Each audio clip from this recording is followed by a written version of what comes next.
지구 구석구석 그 어디를 가도 인간은 살고 있다. 인간의 수는 약 70억. 우리는 어떻게 이 행성의 주인이 됐을까? 학자들은 이 의문을 풀기 위해 연구를 거듭해왔고 놀라운 가설을 제시했다. 아프리카에 살던 인간 집단이 다른 대륙으로 이주하며 인류의 역사가 시작됐다는 가설이다. 뼈와 돌 조각, 유전자를 통해 그 집단과 자손들의 여정을 추적해보자. 세계 곳곳으로 이어진 놀라운 여정. 그들의 여정은 인간이 지금의 모습을 갖게 되는데 어떤 영향을 미쳤을까? 이제 유럽으로 건너간 인류의 여정을 추적해보자. 우리 조상의 경쟁자 니안데르탈인을 만나보고 최초의 유럽인들이 어떻게 살았는지도 알아보자. 이들은 어떻게 수많은 악조건을 극복했고 어떻게 유럽의 주인이 됐을까?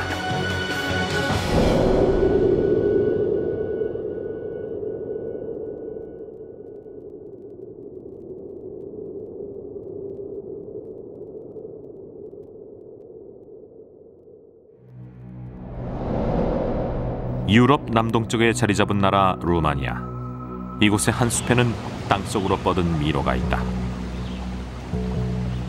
해골 동굴로 불리는 곳이다.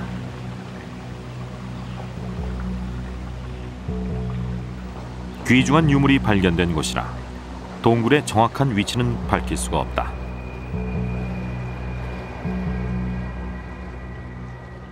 여기가 정확히 어딘지는 알려드릴 수가 없습니다. 동굴의 위치는 아직 비밀이거든요. 근처 동네에선 지금도 이런 소문이 떠돌죠. 동굴에 아주 값진 보물이 있을 거란 소문입니다. 여기서 보물을 찾은 건 사실인데 일반적으로 떠올리는 그런 보물은 아니죠. 해골 동굴이란 이름은 2002년에 붙었다. 동굴 탐험을 나섰던 스쿠버 다이버들이 동굴 깊숙한 곳에서 사람의 하악골, 즉 턱뼈를 발견한 것이다. 턱뼈는 동굴에서 때를 기다리고 있었습니다. 누가 와서 자기를 봐주길 기다렸죠. 범죄 흔적은 전혀 발견되지 않았다. 발견된 턱뼈 역시 현대 유럽인의 모습과는 달랐다.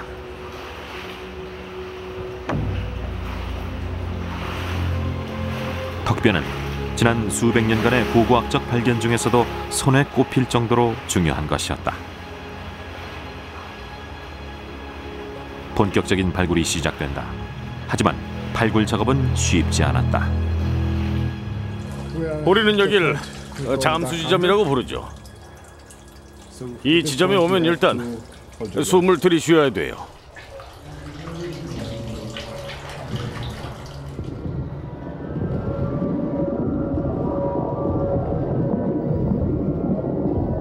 발굴팀은 매일 동굴로 들어왔고 물에 잠긴 여러 갈래의 굴을 확인해 나갔다.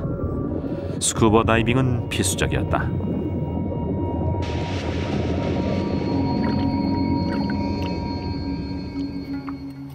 힘들었던 조사는 마침내 결실을 맺는다. 수천 개의 동물뼈 중에서 발굴팀은 진짜 보물을 찾아냈다. 수천 개의 동굴곰뼈가 나왔습니다. 더 중요한 건 동굴곰뼈 사이에서 조각조각 난 인간 두개골이 나온 거죠. 우린 그 조각들을 맞췄고 결국 거의 완전한 두개골을 얻게 됐어요.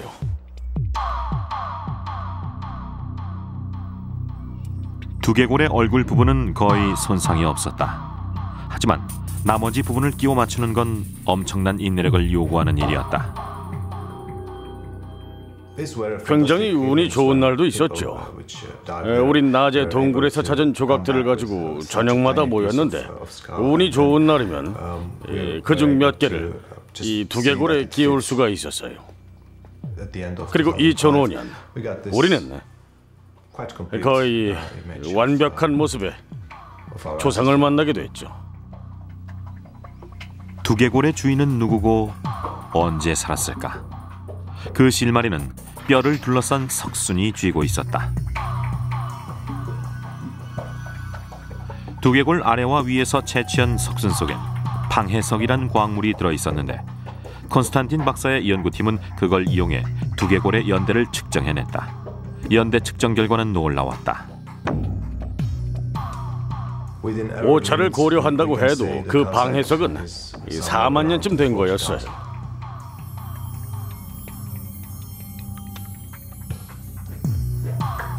(4만 년) 전의 인류, 세상에서 가장 오래된 유럽인의 두개골이다. 초기 인류의 두개골이 분명합니다. 초기 인류의 특징들을 갖고 있으니까요. 무엇보다도 치아가 크죠. 그리고 10대에 죽은 게 분명합니다. 10대 청소년의 두개골이란 것은 어금니로 알 수 있다. 사랑니가 아직 나지 않았기 때문이다. 두개골의 주인은 어떤 사람이었을까? 이곳엔 어떻게 왔을까?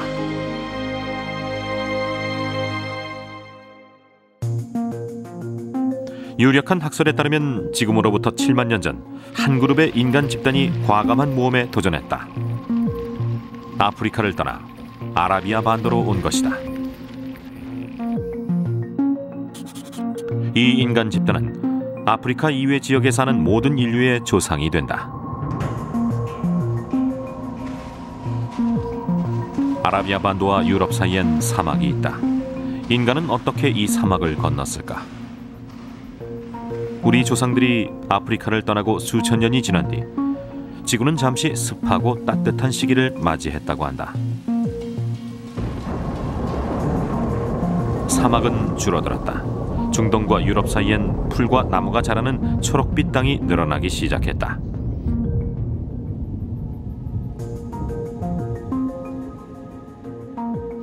이때 사람들은 터키에 도착했다.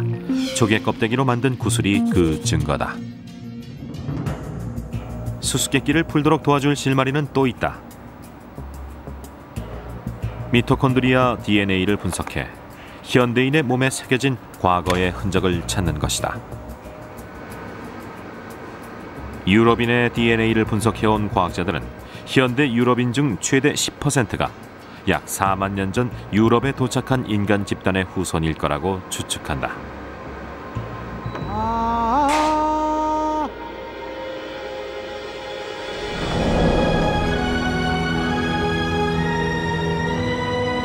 현재 아시아와 유럽 사이엔 보스포러스 해협이 있다. 하지만 유럽인들의 조상이 처음 이곳에 왔을 때는 사정이 달랐다. 낮은 해수면 덕분에 유럽까지 걸어갈 수 있었던 것이다.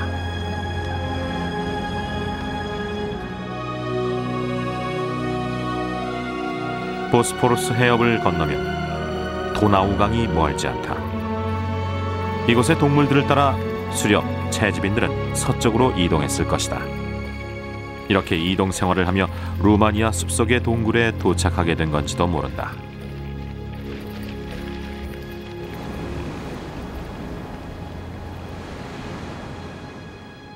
이 두개골은 무엇을 더 알려줄 수 있을까? 전문가의 손길이 닿으면 과거는 다시 생명을 얻는다.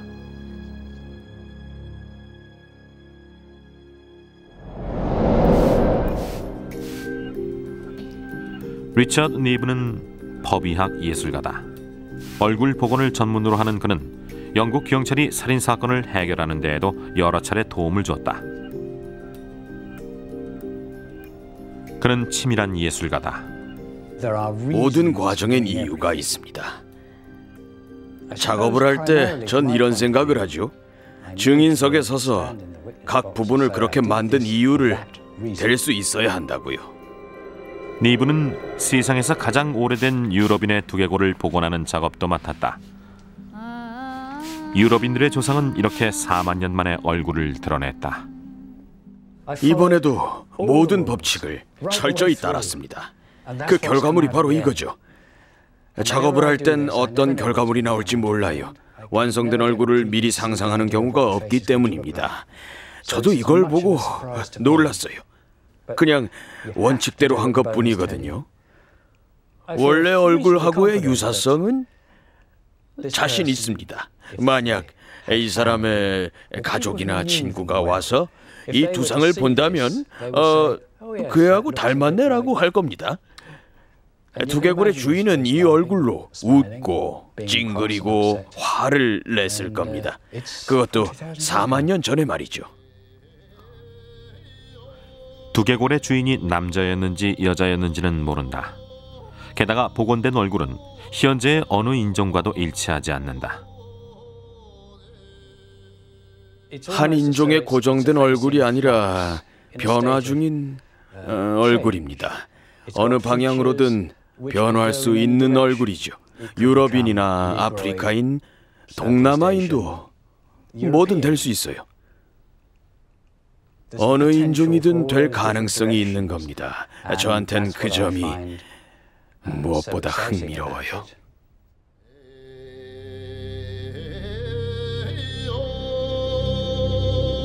하지만 북쪽의 낯선 땅, 더 추운 지역으로 이동을 계속하며 이들은 아주 놀라운 사실을 발견하게 된다. 누군가 혹은 무언가가 자신들보다 먼저 그곳에 있었던 것이다.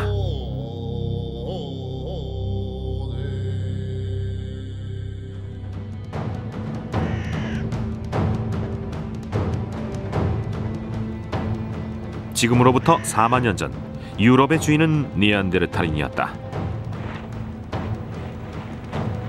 니안데르탈인과 호모사피엔스는 70만 년 전에 살았던 공통조상으로 연결된 사촌지간이다. 고고학 증거에 따르면 우리 조상들이 아프리카에서 출현하던 무렵 니안데르탈인은 이미 유럽에 있었다. 호모사피엔스가 유럽에 다다르던 무렵 니안데르탈인은 이미 유럽 전역에 퍼져 살아가고 있었다고 한다.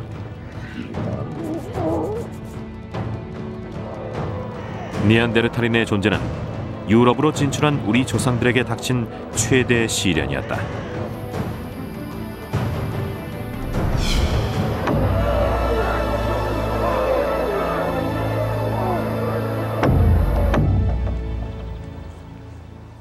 튜빙겐 대학의 니콜라스 코나르드 교수는 독일 남서부에서 흥미로운 유적지를 발굴하고 있다.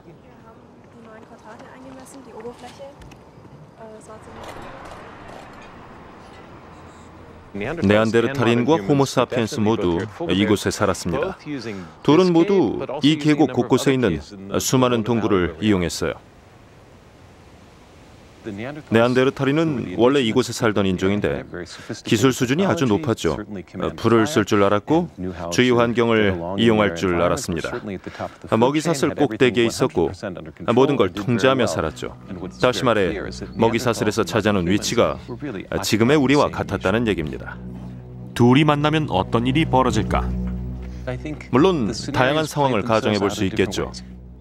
하지만 처음 보는 인종, 자신이 잘 모르는 인종이 눈에 띄면 일단은 경계를 할 겁니다. 그러니까 제일 가능성이 높은 건 서로를 피하는 거죠.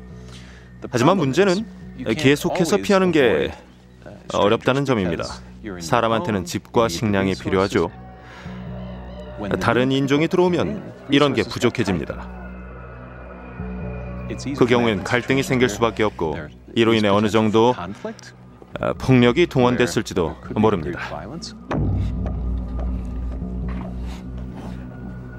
우리 조상들에게 니안데르탈인은 얼마나 위협적이었을까? 니안데르탈인의 뼈를 통해 짐작해보자.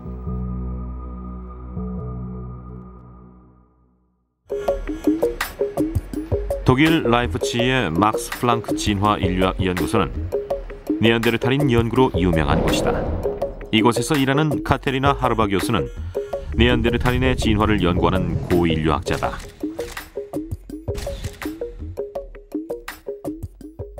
네안데르탈인의 골격은 우리보다 훨씬 강인했고 근육은 아주 긴 뼈에 단단하게 붙어 있었어요. 근육질에 골격이 크고 활동적이었죠. 니안데르탈인은 체격이 좋았다. 우리 조상들보다 유리한 점은 또 있었다. 아주 다부진 체격이었어요. 키는 더 작고 팔다리도 더 짧았죠. 흉곽의 형태도 우리하고 달랐어요. 흉곽이 더 넓고 앞으로 튀어나와 있죠. 반면 호모사피엔스의 흉곽은 납작하고 평평한 편입니다. 이런 특징은 신체 각 부분 사이의 비율과 마찬가지로 추운 유럽 기후에 적응한 결과일 거예요. 빙하가 남은 들판에 나체의 네안데르탈인과 나체의 호모사피엔스가 서 있다고 생각해 보세요. 네안데르탈인의 체감기온은 우리가 양복을 입었을 때와 비슷할 거예요.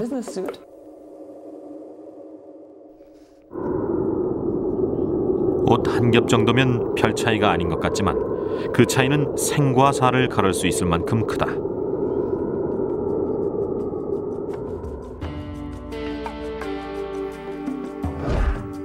일반인들이 생각하는 것과 달리 네안데르탈인은 멍청하지 않았다.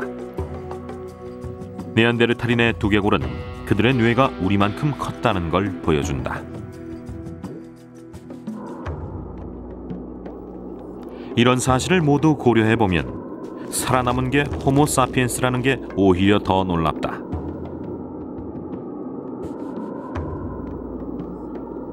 우리는 어떻게 살아남은 것일까?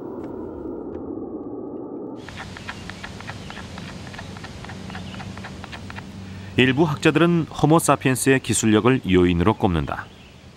우리 조상들의 도구가 네안데르탈인을 앞서게 해줬다는 것이다. 불프 하이는 25년째 초기 인류의 도구를 연구해온 학자다.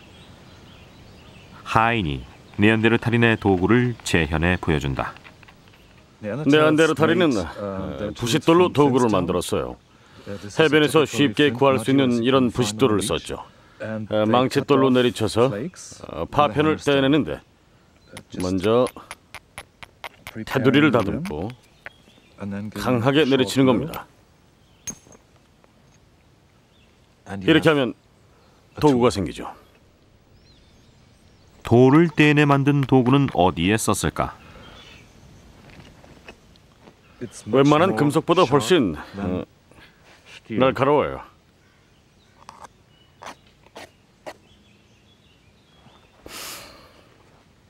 이런 돌난로는 고기나 가죽을 잘랐을 겁니다. 나무를 자를 때도 석기를 썼겠죠. 돌날은 나무를 자르기에 너무 작으니까 나무를 할 땐 돌도끼를 썼을 겁니다. 다시 말해 네안데르탈인은 호모사피엔스와 비슷한 수준으로 도구를 만들고 사용했다는 얘기다. 우리 조상들이 도구 때문에 살아남았다는 주장은 근거가 미약해졌다.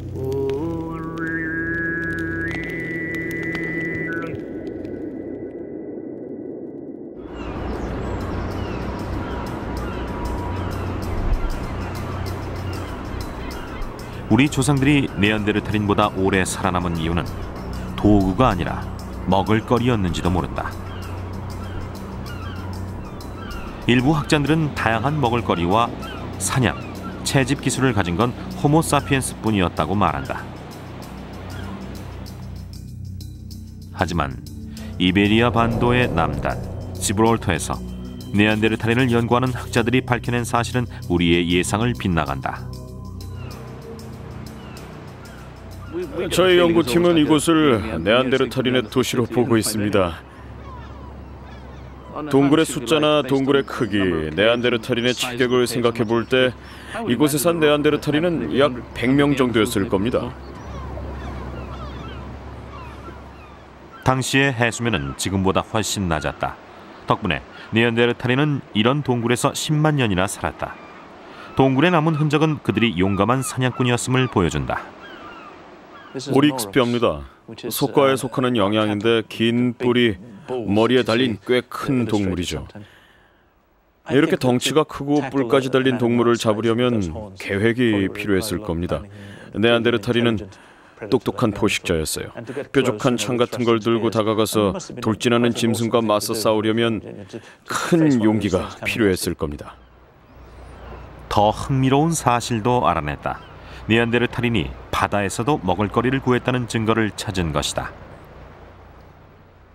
가장 놀라운 사실은 네안데르탈인의 사냥터가 다양했다는 점입니다. 저희가 찾은 것만 봐도 먹을거리는 다양했죠. 사과 쪽에 홍합, 갑각류도 먹었어요. 바닷가에서 따거나 잡았겠죠. 네안데르탈인의 사냥감 중엔 몽크 바다표범도 있었습니다. 그 중에서 많은 숫자는 새끼였고요. 네안데르탈인한테 시간의 개념이 있었고 계절의 변화나 몽크 바다표범 같은 생태 같은 걸 알았다는 뜻일 겁니다. 바다표범이 해변에서 번식을 하는 시기와 그때가 사냥 적기라는 걸 알았을 거예요. 다시 말해 네안데르탈인도 우리 조상들의 뒤지지 않을 만큼 먹을거리가 다양했다는 얘기다. 도구나 먹을거리에서 큰 차이가 없었다면 우리 조상들이 네안데르탈인보다 결정적으로 뛰어났던 점은 무엇일까?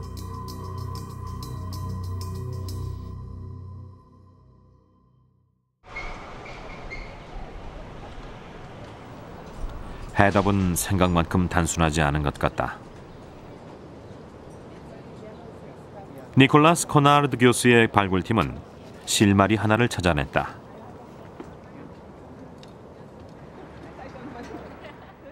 처음에 찾아낸 조각은 모서리에 비스듬하게 깎은 자국, 그리고 구멍을 파낸 자국이 있었어요. 그걸 본 사람들의 반응은 아주 재밌었죠. 전 그걸 보여주며 피리 같다고 했거든요. 진짜 필이라면 정말 놀라운 유물을 찾아낸 것이었다.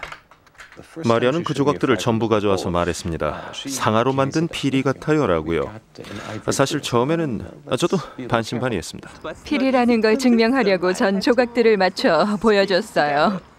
그러자 마리아는 상아 조각 31개를 즉석에서 맞췄고 그걸 보자 모든 의심이 사라졌습니다. 구멍을 파낸 모양이나 모서리가 깎인 모습, 그건 누가 봐도 필이었죠.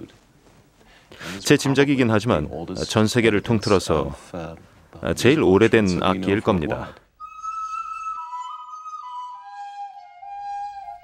피리는 35,000년 전에 만들어졌다. 이것은 재현품에서 나는 소리다.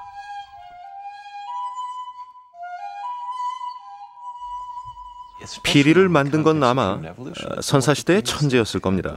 미켈란젤로나 렘브란트 같은 천재의 작품이죠. 이렇게 혁신적이고 독창적인 도구나 예술 작품을 만들어내는 능력은 우리 호모사피엔스만의 특징이고요. 코나르드 교수의 발굴팀은 피리 외에도 다양한 예술 작품을 이곳에서 찾아냈다. 상아로 만든 매머드, 사람 몸에 사자머리를 단 조각상도 있었다. 음악이나 미술적인 재능이 네안데르탈인과의 경쟁에서 크게 도움이 되지는 않았을 것이다. 하지만 중요한 건 예술작품 그 자체가 아니라 그것들이 발견된 장소다. 사자인간과 매머드 조각은 한 곳에서 출토된 게 아니다. 비슷한 조각상이 이 지역 곳곳에서 발견된 것이다. 여러 부족 집단 사이에 교류가 있었음을 보여주는 증거다.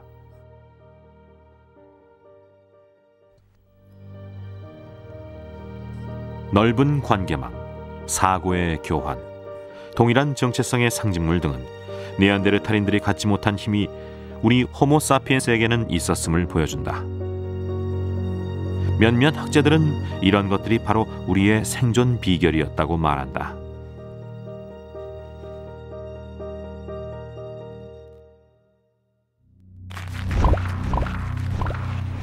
수천 년에 걸쳐 네안데르탈인들의 개체의 수는 감소했다. 살아남은 네안데르탈인들은 유럽의 모퉁이로 밀려났다. 네안데르탈인들을 멸종시킨 결정적 원인은 무엇일까?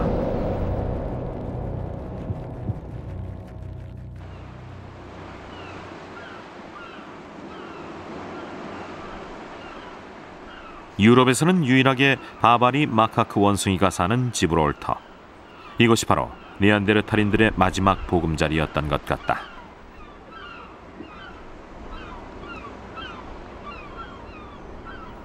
한 고고학 연구팀은 이곳에서 네안데르탈인들의 흔적을 찾고 있다. 멸종 원인을 밝혀내기 위해서다. 지금의 해수면은 몇만 년 전보다 훨씬 높다. 네안데르탈인들이 살던 시절의 해안평에는 물속에 잠겨버렸다. 그래서 이들의 조사는 물속에서 이루어진다. 바다 밑의 동굴에서 네안데르탈인의 흔적을 찾는 건 아마도 저희가 처음일 거예요. 오늘은 바위를 드러낼 계획입니다. 그 아래 토사에서 우리 의문을 풀어줄 뭔가가 나오길 바라는 거죠. 바위는 수심 24m 지점에 있다. 조금만 방심하면 사고가 일어날 수 있는 깊이다. 그래서 준비가 필요하다.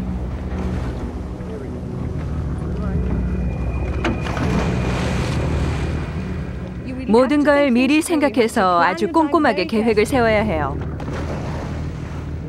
예상치 못한 문제가 발생하면 당장 작업을 중단하고 수면으로 올라와야 하고요.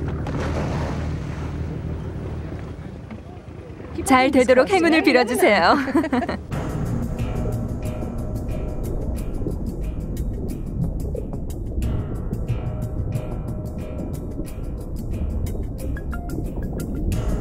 해저에 버티고 있는 바위를 다른 곳으로 옮기는 건 말처럼 간단한 일이 아니다.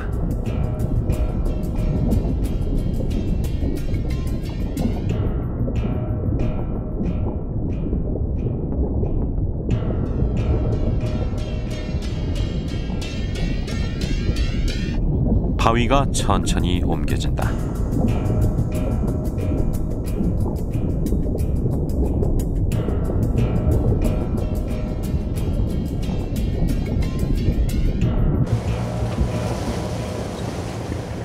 It's got water in it. Okay. Right there. Right there.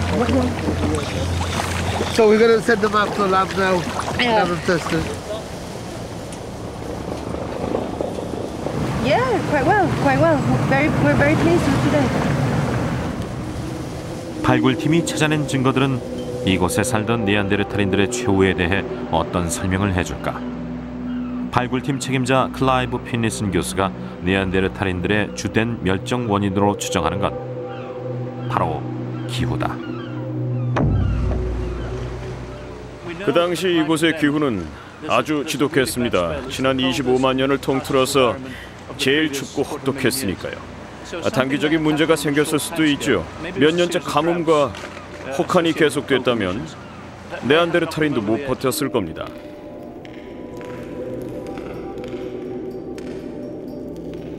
열악한 기후 환경은 소규모 집단에 특히 큰 피해를 입힌다.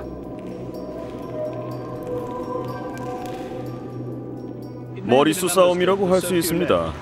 네안데르탈인은 요즘의 멸종 위기종처럼 개체수가 아주 적었어요. 조금만 타격을 받으면 개체수가 0이 될 수 있는 상태였죠. 우리 조상들이 먼 친척인 네안데르탈인과 만나 싸움부터 벌였다면 싸움의 승자는 아마도 우리가 아니었을 것이다. 우리가 네안데르탈인과의 경쟁에서 승리한 비결은 더 넓은 사회적 관계망처럼 눈에 잘 띄지 않는 특징이었던 것 같다. 2만 년 전 유럽에 남은 인간종은 우리뿐이었다.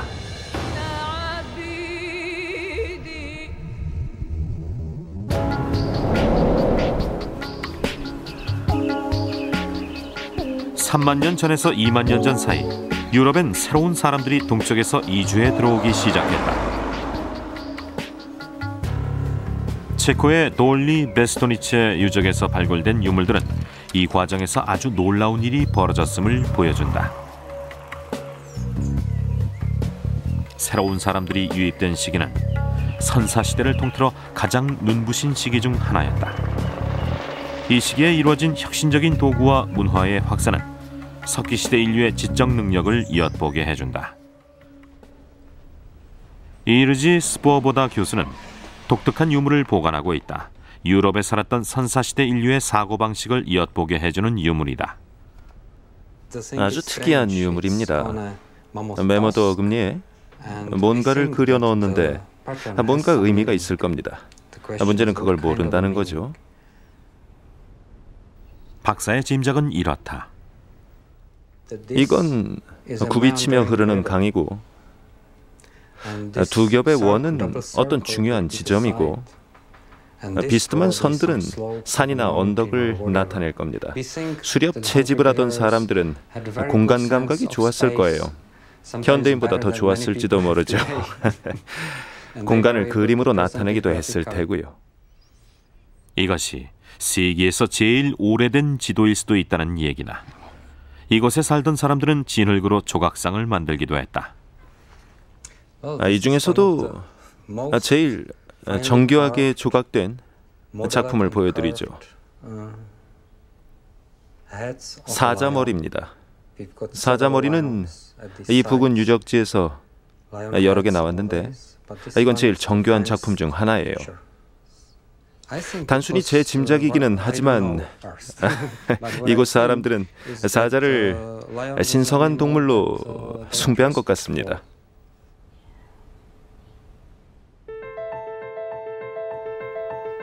사자 두상보다 더 흥미로운 작품도 발굴됐다.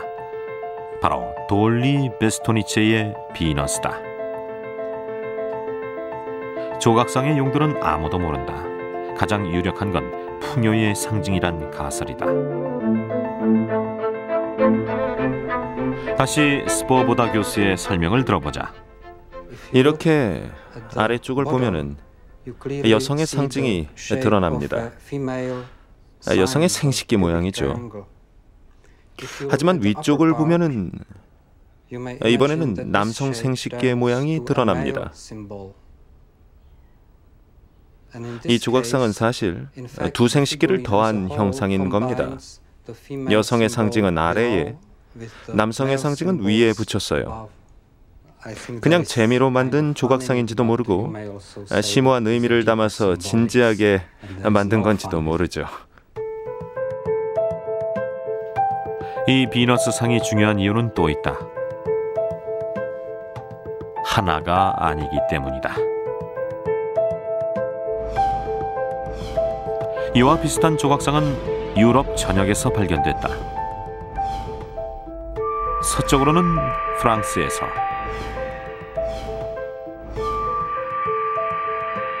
동쪽으로는 러시아까지.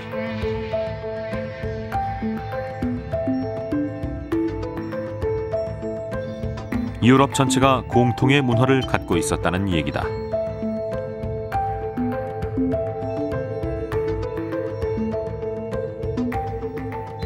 유럽으로 건너온 호모사피엔스는 네안데르탈인과의 경쟁에 직면했다. 하지만 몇천 년이란 짧은 시간이 흐른 뒤 그들은 유럽의 주인이 됐다. 하지만 시련이 끝난 건 아니었다. 이번 시련은 유럽에 살던 선사시대 인류의 한계를 시험하는 것이었다.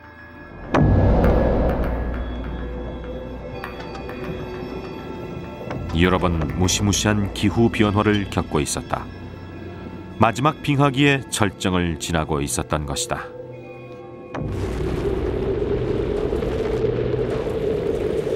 두터운 얼음층이 급격한 속도로 남하했다. 북반구 대부분의 지역은 사람이 살 수 없는 동토가 되어버렸다.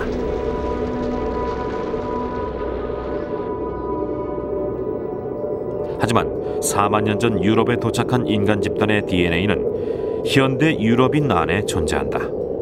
누군가는 살아남았다는 얘기다. 그들은 어디서 살았을까?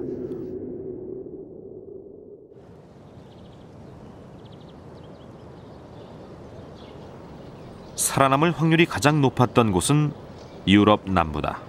이 계곡은 혹한이 몰아쳤던 유럽 북부와 멀리 떨어진 프랑스 남서쪽에 있다.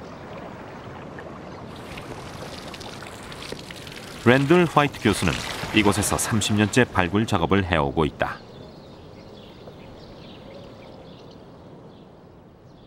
지난 빙하기 중에서도 가장 추웠던 시기인 22,000년에서 18,000년 전에도 이곳엔 사람이 살았습니다. 저희가 이곳을 계속 발굴하는 이유도 그것이죠. 이곳은 한 번도 빈 적이 없어요. 빙하가 밀고 내려오던 때도 여길 지켰다는 뜻입니다. 이런 동굴은 여러 위협에서 사람을 보호해준다. 이 계곡엔 동굴 주거지들이 있습니다. 6, 7m 깊이의 동굴들은 사람들이 살아갈 공간을 제공했죠. 게다가 이런 동굴은 천장이 아주 낮았습니다. 머리 위로 몇 미터만 가면 천장이죠. 천장이 낮으면 난방 효율이 높아집니다. 북부 지역보다 온화한 기후와 천연의 은신처 덕분에 프랑스 남부의 이 계곡은 빙하기를 맞은 인류에게 피난처를 제공했다.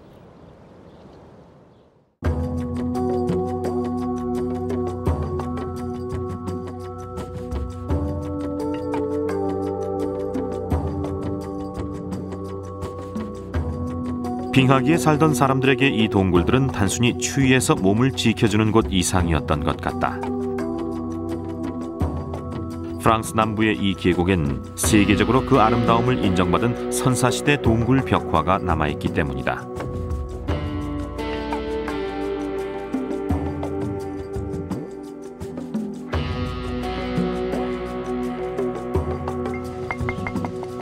미셸 르 블랑시 박사는 프랑스에서 제일 저명한 동굴 벽화 전문가 중 한 명이다.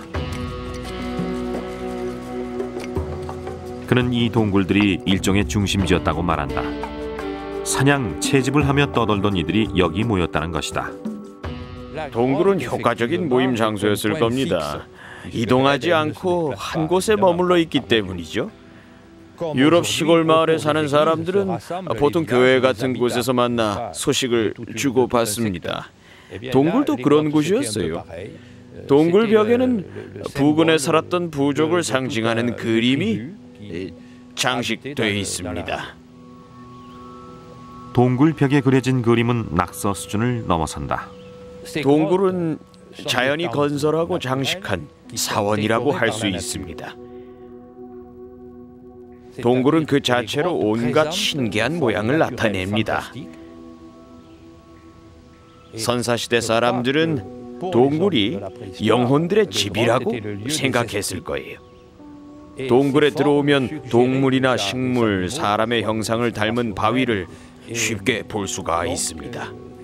그래서 선사시대 사람들도 동굴 벽에 그림을 그리기 시작했을 거예요. 르 블랑시 박사는 이곳의 동굴 벽화가 어떻게 제작됐는지를 알아내기 위해 다양한 실험을 해봤다. 박사가 확인한 방법은 아주 독특하다. 페슈멜르의 점박이 말 그림은 100% 입으로 그린 겁니다. 그러니까 입에 물감을 머금었다 내뿜는 방법으로만 그림을 완성했다는 얘기죠. 자신의 가설을 증명하기 위해 박사는 페슈멜르의 벽화 하나를 재현했다. 일주일이 꼬박 걸린 작업이었지만 덕분에 그는 물감을 내뿜는 방법의 실용적, 상징적 이점을 깨닫게 됐다. 이 방법을 쓰면 어떤 표면에든 그림을 그릴 수 있습니다. 접촉이 필요 없으니까요. 울퉁불퉁한 표면, 거친 표면, 부서지기 쉬운 표면에도 그림을 그릴 수 있죠. 계속해서 물감을 내뿜는 일이 힘들긴 하지만요. 하지만 이 방법은 영적인 의미 혹은 상징적인 의미도 갖고 있습니다. 사람의 숨결을 이용해 그림을 그리기 때문이죠. 화가 자신을 벽에 내뿜는 방법이라고 할 수 있습니다.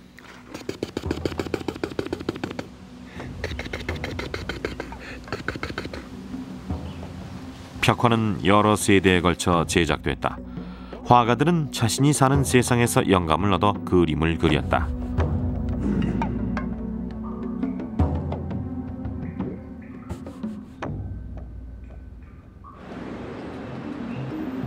이렇게 선사시대 인류는 유럽에 자취를 남겼다. 그리고 유럽 역시 인류에게 자취를 남긴다. 지금도 남아있는 유럽의 자취, 그건 바로 유럽인들의 피부색이다. 인류는 아프리카에서 태어났고 이후 10만 년이 지날 때까지도 우리 조상들의 피부는 어두운 빛깔을 띠고 있었을 것이다. 햇빛을 차단하기 위해서다. 그런데 아프리카에서 이주해온 유럽인들은 왜 피부가 하얀 걸까? 피부색의 비밀은 비타민으로부터 답을 얻을 수 있다. 바로 비타민 D다. 비타민 D는 피부가 태양광선을 받을 때 생성된다. 골격 형성과 성장에 중요한 비타민 D는 부족할 경우 심각한 장애를 일으킨다.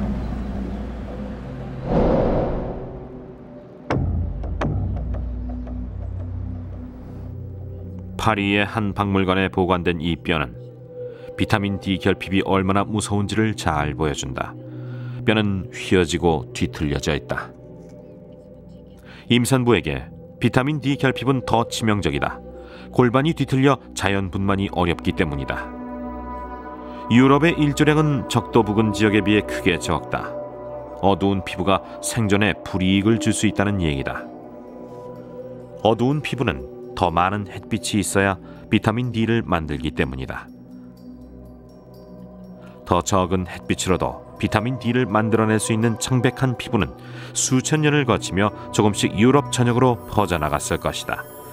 햇빛을 더 잘 흡수하기 위해서였다.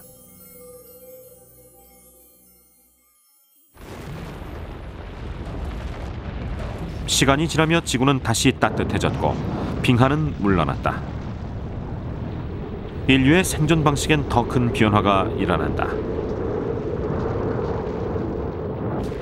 인간이 일하고 살아가는 방식에 변화가 나타난 것이다.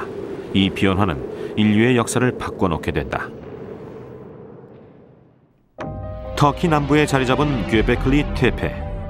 이 유적은 인류의 변화가 얼마나 광범위했는지를 보여준다.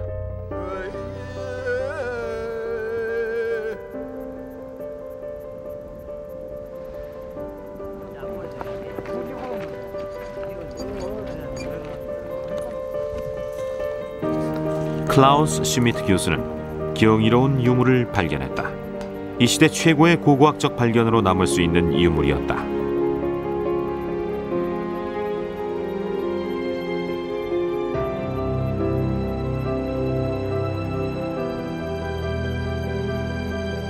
이곳의 비석들은 이집트의 피라미드보다 2배나 오래됐다. 대문자 T를 닮은 각 비석들은 인간을 형상화한 것으로 보인다. 윗부분은 머리를, 아래의 기둥은 몸통을 나타낸다. 저희가 보기에 이 비석들은 인간들의 만남을 표현한 것 같습니다. 이것을 한번 보시죠. 팔을 묘사한 부분입니다. 아래로 늘어진 팔과 손가락, 손이 있는데 손가락 부분은 땅에 묻혀 있어요. 발굴을 계속하면 곧 밖으로 드러날 겁니다. 비석엔 다양한 문양도 조각돼 있다. 고대 이집트의 상형 문자를 연상시키는 문양이다. H하고 비슷한 모양의 문양이 있고 뱀 3마리, 다시 H자를 닮은 문양이 있고 다리가 6개인 동물이 있습니다. 곤충이죠. 곤충의 머리, 몸통입니다. 다시 뱀 3마리네요. 이 뱀들은 작은 동물을 바라보고 있는데 양이나 염소 같습니다. 다리가 8개 달린 동물도 있는데 거미겠죠.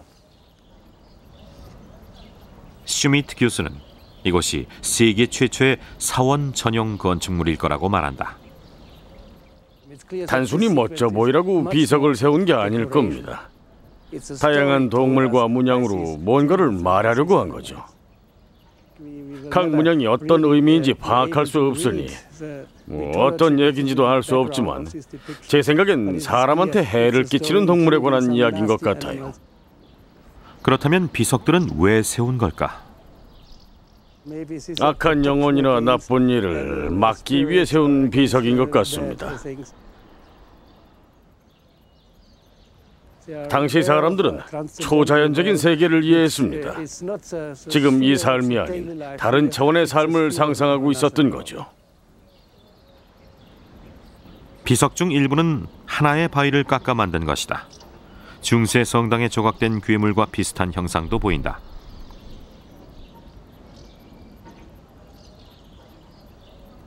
꾀베클리 테페의 중요성은 최초의 사원이란 점만이 아니다. 수렵, 채집 생활을 하던 인류에게 변화가 나타났음을 보여준다는 점이 더 중요하다. 현대인들이 생각하는 이 일을 수렵 채집인들은 몰랐어요. 하지만 석재를 떼어내 옮기고 비석을 세우는 데는 상당한 수준의 기술이 필요했을 겁니다. 이 사회엔 전문가가 있었다는 얘기죠. 다른 일은 전혀 하지 않고 이 비석에만 매달려 그림을 그리고 조각을 하는 사람들이 있었을 겁니다.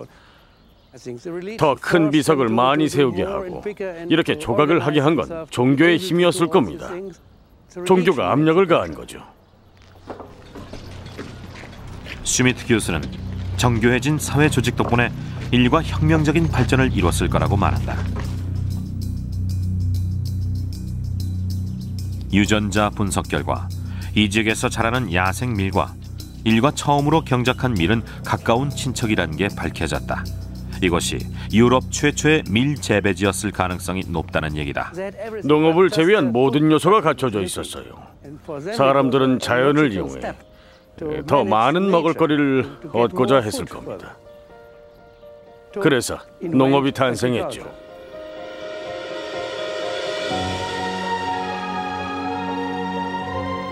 10만 년이 넘는 수렵 채집 생활을 마감하고 현생 인류 호모사피엔스는 정착과 농경을 시작했다.